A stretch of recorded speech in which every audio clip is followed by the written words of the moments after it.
Hello everyone, welcome back to my channel. आज की हमारी पाठ्य योजना का टॉपिक है पर्यावरण।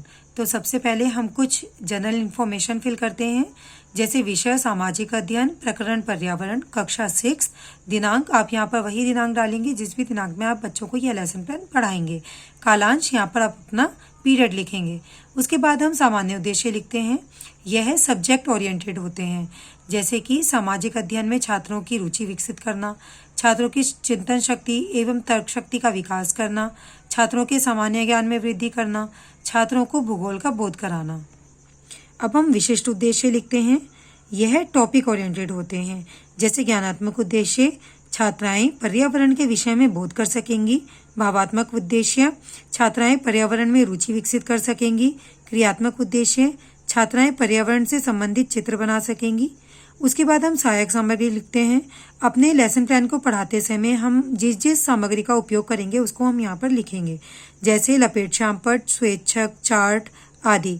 यहाँ पर हम अगर संकेतक का यूज़ कर रहे हैं तो वो भी लिखेंगे, और अगर हम मॉडल दिखा रहे हैं तो उसको भी हम यहाँ पर मेंशन करेंगे। अब हम पूर्व ज्ञान लिखेंगे।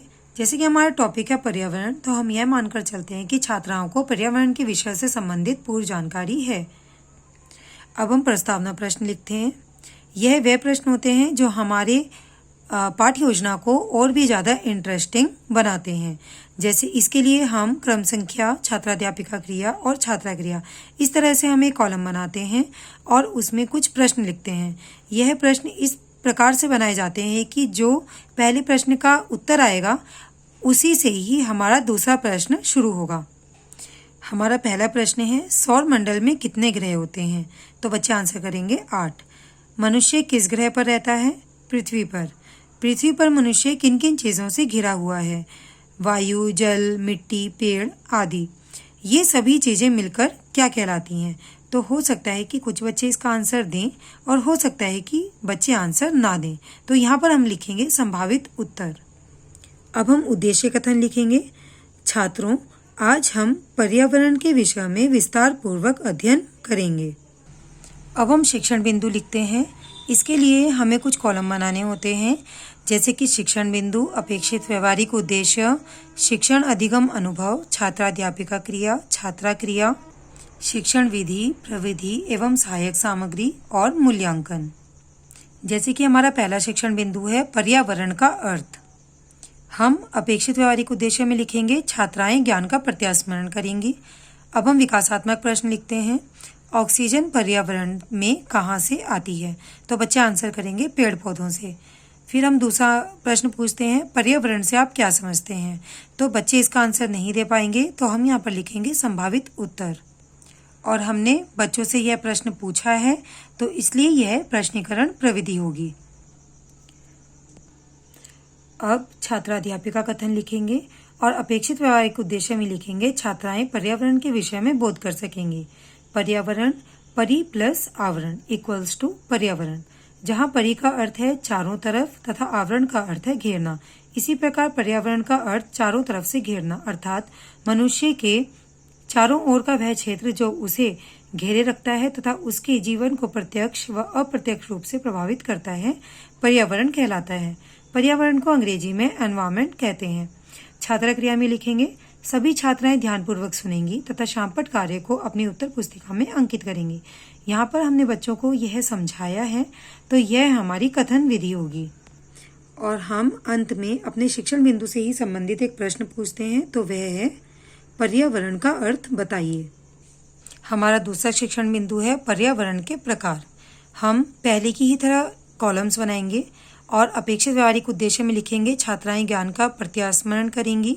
छात्राध्यापिका क्रिया में विकासात्मक प्रश्न, पर्यावरण किन शब्दों से मिलकर बना है? तो बच्चे आंसर करेंगे 2 शब्दों से, परि प्लस आवरण। पर्यावरण कितने प्रकार का होता है? तो यहाँ पर बच्चे आंसर नहीं कर पाएंगे, तो हम लिखेंगे संभावित उत्तर। और हमने बच्चों से प्रश्न पूछे हैं, तो यहाँ पर यह होगी प्रश्नीकरण प्रविधि। अब हम अपेक्षित व्यवहारिक उद्देश्य में लिखेंगे छात्राएं पर्यावरण के प्रकार के विषय में बोध कर सकेंगी। और छात्राध्यापिका कथन में लिखेंगे पर्यावरण के प्रकार। पर्यावरण 2 प्रकार का होता है, प्राकृतिक पर्यावरण और मानव निर्मित पर्यावरण। प्राकृतिक पर्यावरण पृथ्वी पर पाए जाने वाले तत्व भूमि, जल, वायु, पेड़ पौधे एवं जंतु मिलकर प्राकृतिक पर्यावरण बनाते हैं। मानव निर्मित पर्यावरण प्रकृति से मिली चीज़ों का उपयोग मानव कच्चे माल के रूप में अपनी आवश्यकता के रूप में परिवर्तित करते हैं। जैसे पेड़ की लकड़ी से फर्नीचर बनाए जाते हैं। घर बनाने के लिए ईंटों का निर्माण मिट्टी से किया जाता है। छात्र क्रिया में लिखेंगे। सभी छात्राएं ध्यानपूर्वक सुनेंगी तथा शामपट कार्य को अपनी उत्तर पुस्तिका में अंकित करेंगी। हमने बच्चों को यह शिक्षण बिंदु समझाया है, तो यह कथन विधि होगी और हम कुछ इस तरह से बच्चों को चार्ट दिखाएंगे जिसमें प्राकृतिक पर्यावरण और मानव निर्मित पर्यावरण को अलग अलग बताएंगे। तो यह प्रदर्शन पर विधि होगी और अंत में हम मूल्यांकन प्रश्न पूछते हैं। तो हमारा प्रश्न है, पर्यावरण के प्रकार बताइए। हमारा अगला शिक्षण बिंदु है पर्यावरण का महत्व। अपेक्षित व्यवहारिक उद्देश्य में लिखेंगे। छात्राएं ज्ञान का प्रत्यास्मरण करेंगी। विकासात्मक प्रश्न है, पृथ्वी पर जीव जंतु किस पर निर्भर रहते हैं? तो बच्चे आंसर करेंगे पर्यावरण पर। दूसरा प्रश्न है, पर्यावरण का क्या महत्व है? तो बच्चे इसका आंसर नहीं कर पाएंगे, तो हम लिखेंगे संभावित उत्तर। और यहाँ पर हमने बच्चों से प्रश्न पूछे हैं, तो यह प्रश्नीकरण प्रविधि होगी। अब हम छात्राध्यापिका क्रिया में लिखेंगे पर्यावरण का महत्व और अपेक्षित व्यवहारिक उद्देश्य में लिखेंगे छात्राएं पर्यावरण के महत्व के विषय में बोध कर सकेंगी। पर्यावरण का महत्व, हमारे जीवन के लिए पर्यावरण का बहुत महत्व है, क्योंकि पृथ्वी पर जीवन पर्यावरण से ही संभव है। समस्त मनुष्य, जीव जंतु, प्राकृतिक वनस्पति, पेड़ पौधे सब पर्यावरण के अंतर्गत ही आते हैं। पर्यावरण न सिर्फ जलवायु में संतुलन बनाए रखने का काम करता है, बल्कि जीवन के लिए आवश्यक सभी वस्तुएं उपलब्ध करता है। पर्यावरण का महत्व समझते हुए हमें भौतिक सुख की प्राप्ति के लिए मनुष्य को प्रकृति का दोहन करने से बचाना चाहिए। छात्रा क्रिया में लिखेंगे। सभी छात्राएं ध्यानपूर्वक सुनेंगी तथा शामपट कार्य को अपनी उत्तर पुस्तिका में अंकित करेंगी। यहाँ पर हमने बच्चों को समझाया है, तो यह कथन विधि होगी और हम अंत में एक मूल्यांकन प्रश्न पूछते हैं। तो हमारा प्रश्न है, पर्यावरण के महत्व के विषय में बताइए। अब हम पुनरावृत्ति प्रश्न पूछते हैं। यह रिक्त स्थान सही, गलत, बहुविकल्पीय हो सकते हैं। तो मैंने यहाँ पर लिखा है रिक्त स्थानों की पूर्ति कीजिए। पहला प्रश्न है, पर्यावरण का अर्थ डैश है। तो बच्चे यहाँ पर अपना आंसर फिल करेंगे। पर्यावरण डैश प्रकार का होता है। पर्यावरण से ही डैश संभव है। पर्यावरण के दो प्रकार हैं, डैश और डैश। यहाँ पर बच्चे अपने आंसर फिल करेंगे।